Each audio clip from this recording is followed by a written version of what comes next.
Ya,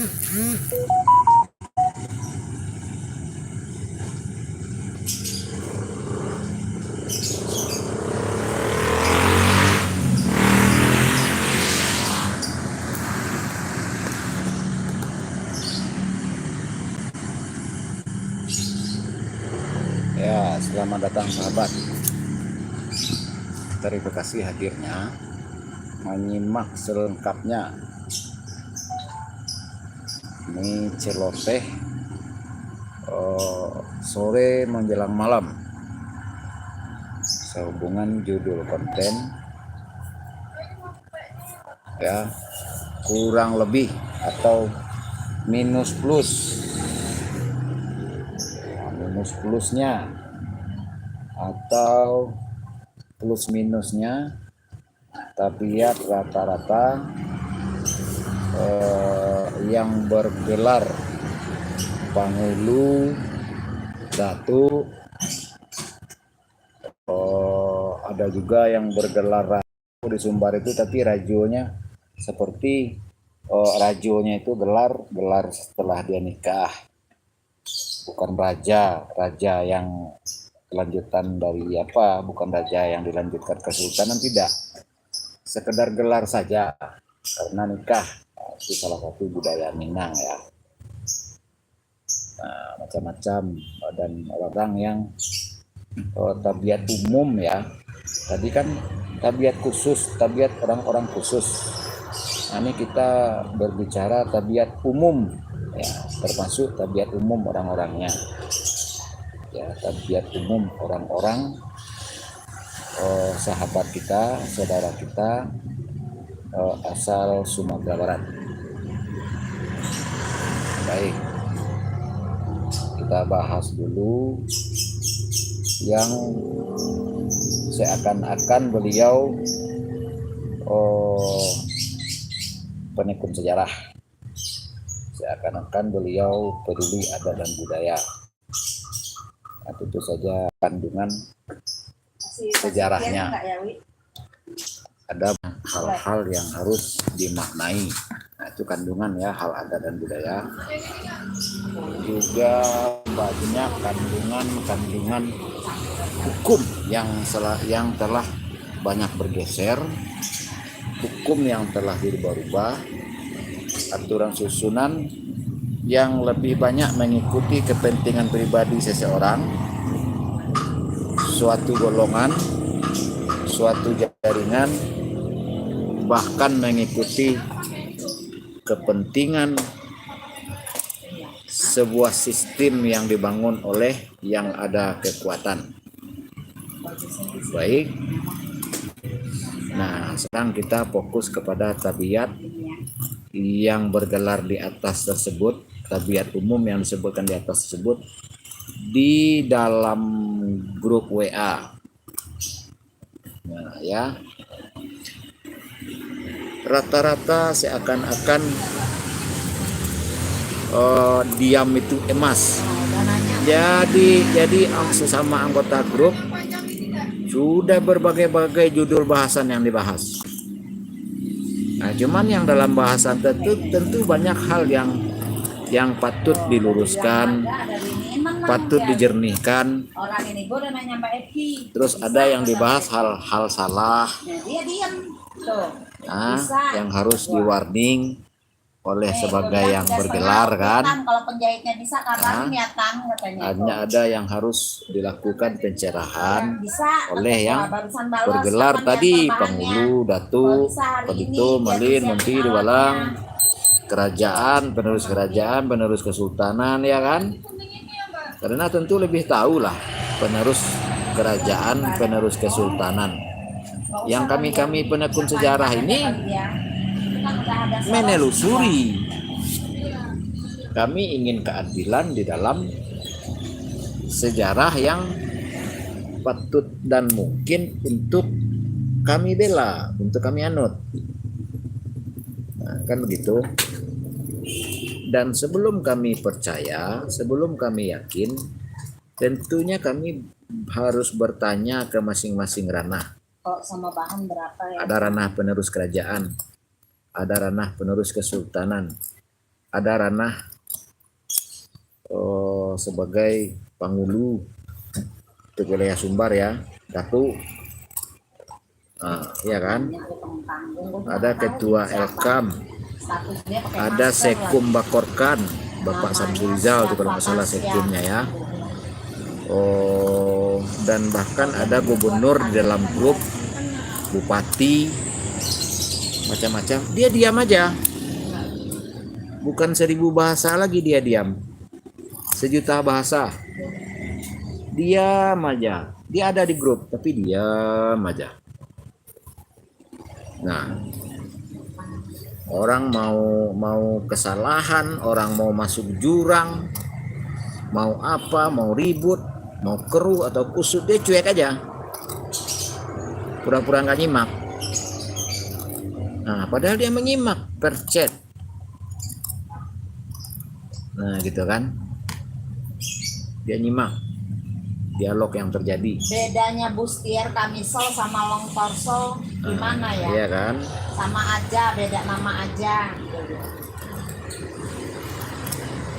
Nah, itu kan kalau di grup WA tadi. Di Facebook, kalau di Facebook kan metode tulisannya, ya, tidak pakai audio. Bedanya bustier Dia, kamisol sama long torso gimana ya?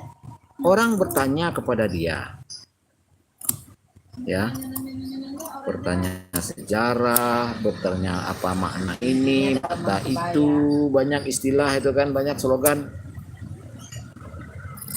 Dia bilang, oh itu tidak pantas dibahas di Facebook. Nah kan, padahal mereka sendiri, misalnya mereka berselfie, mereka tampil pidato, di-share sama dia di Facebook, di medsos. Sementara kita bertanya, tidak mau mereka menjawab. Nah, itu ya. Terus lagi kalau diundang kepada suatu acara, suatu acara kebudayaan, level kabupaten ya, level provinsi, gagah-gagah tuh pakaian kan. Ya, ujung-ujungnya apa yang terjadi? Ya, dia mengikuti sistem yang dibangun, mengikuti protokol acara. Lalu ada yang bertanya kepada dia, paham nggak sejarah Minangkabau tuh? Enggak, kata dia. Paham nggak makna ini tuh? Enggak, kata dia. Nah, ini apa acaranya tuh? Nggak tahu, saya diundang, kata dia. Nah, itu tuh. Udah, menang, Wi, menang. Ya kan? Seharusnya kan beliau sudah bersertifikat lah ibaratnya ya, berijazah atau sudah diakui oleh kaum masing-masing. Kalau sebagai gelar Pangulu Datuk ya, kalau untuk level provinsi, kabupaten atau kota diakui sebagai DPE di provinsi, DPMN di masing-masing kota kabupaten. Terima gaji itu, tiap bulan terima gaji. Terus ada lagi Elkam, nah ya, ada MTKam, ada MAAM, ada Daram, ada Basana Salapan, ada pula yang nggak kira-kira mengakui sebagai Raja Alam Minangkabau. Nah, tapi kalau sehubungan yang mengaku raja ya, kita tanya, di mana pernah kerajaan Tuan berdiri, lokasinya di mana, alamnya di mana? Dia asal jawab aja. Terus kita tanya lagi, di mana makam raja-raja sebelumnya? Dia mulai itu pelongak-pelongok.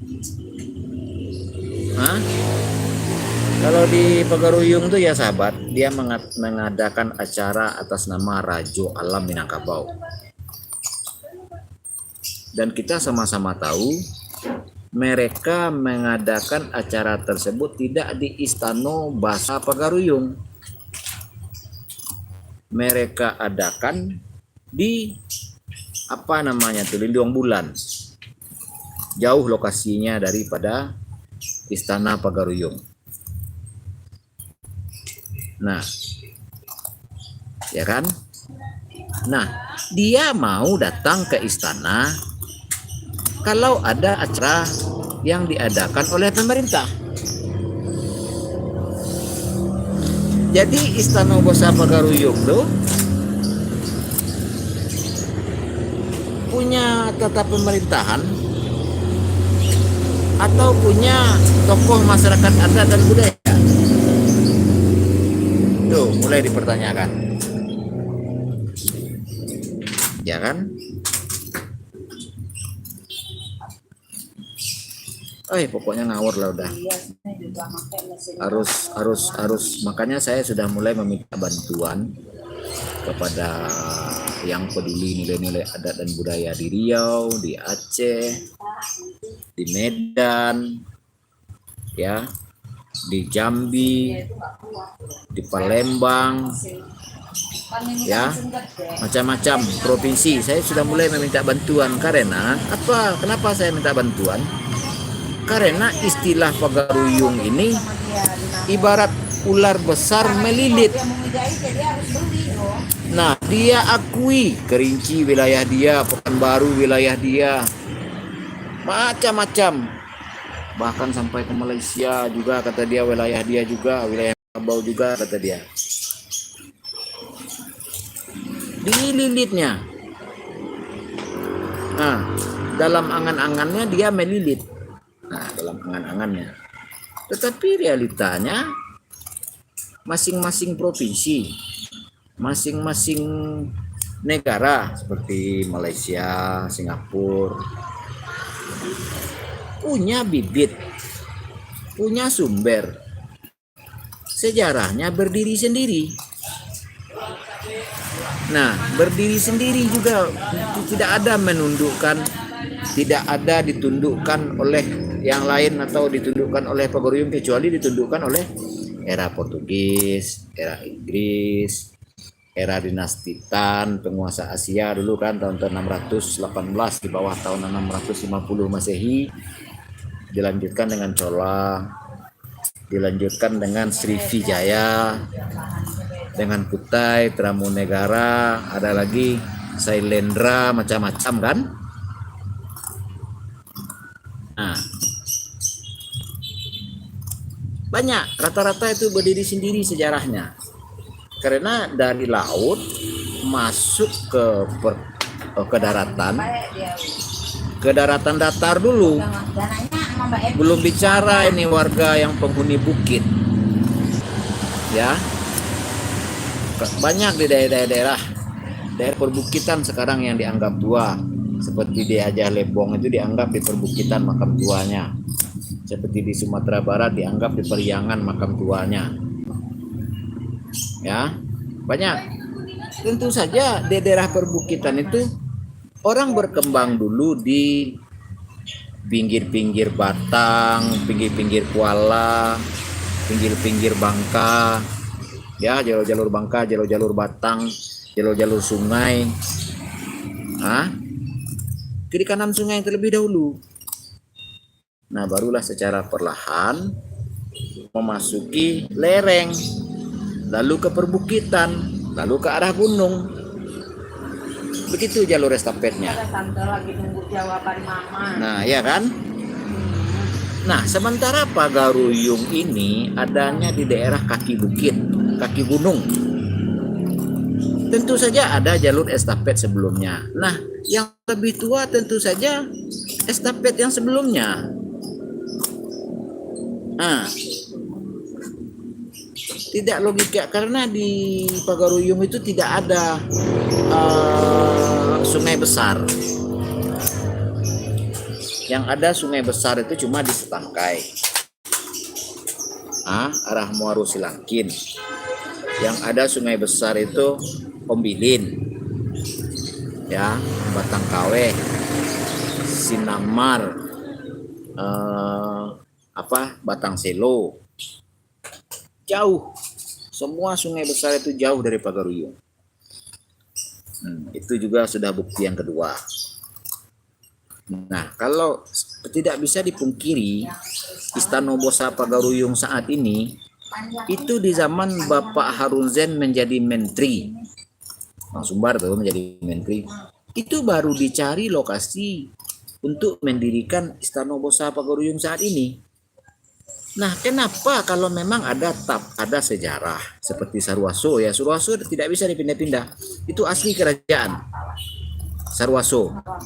Makanya dulu ada istilah tilok paku kacang balimbiang atau kalau paku asam balimbiang.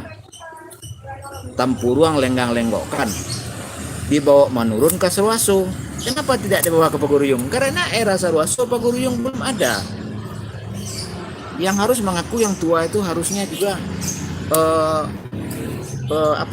kerajaan Sarwaso tersebut. Nah, begitu loh.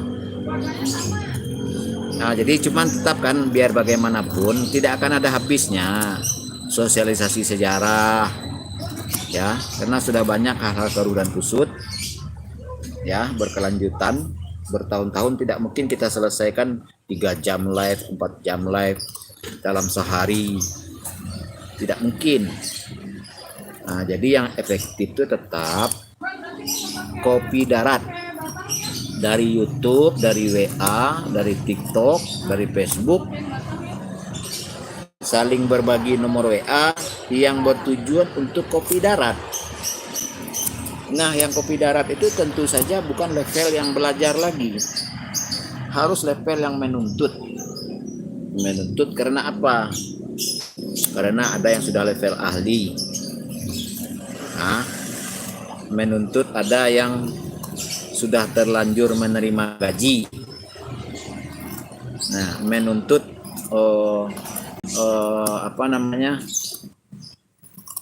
untuk diakui, menuntut untuk membatalkan hal-hal keruh yang kusut, menuntut untuk mempertimbangkan hasil observasi. Nah, levelnya sudah menuntut, dikaji jurnal yang telah disusun dari bahan-bahan yang dihimpun. Nah, begitu. Kalau level belajar, dia banyak bertanya. Dan itu orang yang bertanya ini biasanya tidak ada memegang data, dia cuma tahu dari orang. Nah, dan dia rata-rata cuma pengen tahu, tidak mau meluangkan waktu. Jangankan materi, apalagi kalau berhadapan dengan nyawa. Sedangkan berhadapan dengan kepentingan gelar, berhadapan dengan jabatannya aja di politik, dia sudah mulai lipir itu. Banyak alasannya. Salah satu alasan mereka itu, ya udah diperbaiki sajalah diri kita masing-masing. Kita urus saja keluarga kita masing-masing. Itu tipe-tipe orang yang level belajar. Dia menghindari konsekuensi, menghindari konsistensi, tidak menuntut apa-apa. Dia cuma sekedar tahu, sekedar paham. Buang waktu kita dengan orang-orang yang begitu. Ya, jadi marilah kita sesama yang benar-benar serius, yang benar-benar siap, yang benar-benar integritas, ya, yang benar-benar berniat untuk amanah, tablik, amanah, petonah, sidik, ya, membela leluhur, ya, melestarikan tauladan-tauladan baik leluhur, memelihara dan menjaga apa-apa yang sudah diwariskan oleh leluhur dalam bentuk sumber daya alam, dalam berbagai bentuk sumber daya yang harus patut kita berdayakan, berbagai macam. Nah, ya. Nah, jadi dan itu kita membutuhkan sahabat-sahabat dari provinsi-provinsi lain. Kenapa begitu? Karena sebelum bernama provinsi, sebelum bernama negara, antar kesultanan kecil, antar kerajaan kecil itu sudah menjalin kerjasama. Karena kalau tidak menjalin kerjasama, maka akan terisolasi, ya, wilayah mereka tersebut. Nah, gitu loh. Karena kan ada banyak titik-titik pembukaan wilayah baru dan banyak titik-titik yang dikawal batas-batas wilayah itu oleh masing-masing kerajaan, masing-masing kesultanan. Nah, gitu loh. Nah, jadi karena saling apa dan kita sama-sama tahu kerajaan kesultanan di Sumatera sampai ke Jawa sana, sampai ke Sulawesi Selatan, ya, Luwu, Bone, Boa, Toraja, tidak pernah perang. Nah, perang yang kita catat yang termasuk terlama itu di Bugis, di Kalimantan. Di perang yang terlama menghadapi orang yang baru masuk malah seperti Portugis, Belanda, Inggris, Jepang dan lain-lain. Itu yang kita perangi, yang kita lawan. Seperti di Aceh, sangat lama perang itu tidak. Nah, jeleknya kalau tidak hati-hati dalam sejarah, akhirnya banyak yang awam menganut dipukul rata aja semua, seakan-akan semuanya terjajah 350 tahun. Nah, begitu tuh. Padahal kalau dicatat, diteliti, benar-benar diteliti, Belanda mengadu domba membinasakan Kesultanan Banten. Itu dia juga dapat perlawanan. Dia dapat perlawanan gitu loh. Dan selama Belanda menang itu juga kalau dihitung tidak ada hitungan 350 tahun. Nah, jadi pada para ahli-ahli sejarah, ya, para penekun sejarah dulu ini. Oke, cukup sekian dulu lah. Kunjungi, silakan dalami akun ini. Mau konten populer, mau konten yang tahap 4, 5, 6 keliling Sumbar dari bulan, ya, dari tanggal 31 Oktober 2021 sampai 30 Januari 2023. Nah, itu ada 4 kali PT Sumbar. Kalau yang konten baru-baru paling-paling isinya dari TikTok. Nah, ya. Jadi kalau yang lama konten tuh ada di konten populer. Nah, ya kan? Ada di konten tertanggal yang tadi 31 Oktober 2021 sampai 30 Januari 2023. Itu bisa dibilang itu tidak ada postingan hubungan pribadi, itu postingan keliling Sumbar semua. Nah, begitu ya sahabat, terima kasih dibagikan apapun konten, apapun yang bisa menjadi judul bahasan bersama, menjadi alasan di saat kita berjumpa suatu saat. Nah, tinggal sebut aja judul bahasan pertemuan, minta tolong dijelaskan atau jadikan konten ini sebagai judul bahasan kita. Nah, begitu loh. Jadi lebih tersistem, lebih terpola, lebih ada koridor judul bahasan yang jelas di saat kita jumpa. Oke, siap. Terima kasih banyak sahabat. Semoga secepatnya kita berjabat tangan. Ya. Minimal seantara seraya dulu bersatu para ahli sejarahnya, menyatukan pandangan, berbagi data informasi, setelah itu saling uji kelayakan ke data informasi masing-masing, saling menyatukan persamaan. Jika ada yang terkesan perbedaan dipending dulu. Oke, pamit.